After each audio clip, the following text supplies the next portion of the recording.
Du coup, en synthèse, pour décarboner l'aérien, le point vraiment clé, c'est d'arriver à sortir des fossiles, donc de remplacer le kérosène par des carburants alternatifs en veillant à ce qu'ils soient véritablement vertueux.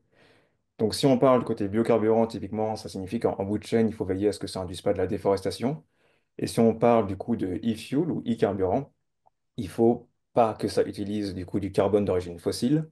Donc le CO2 qu'on récupère, il faut soit qu'il vienne de biomasse, on parle de CO2 biogénique, soit qu'il vienne directement de l'air ou de l'atmosphère, c'est un CO2 atmosphérique.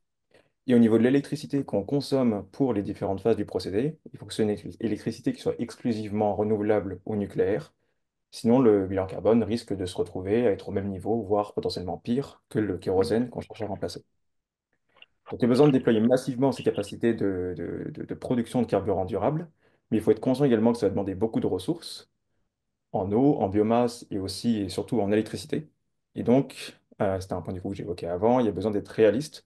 Concrètement, on ne pourra pas alimenter la totalité du secteur aérien avec ces carburants si le trafic continue d'augmenter de façon comment dire, telle que c'est projeté actuellement par le secteur aérien.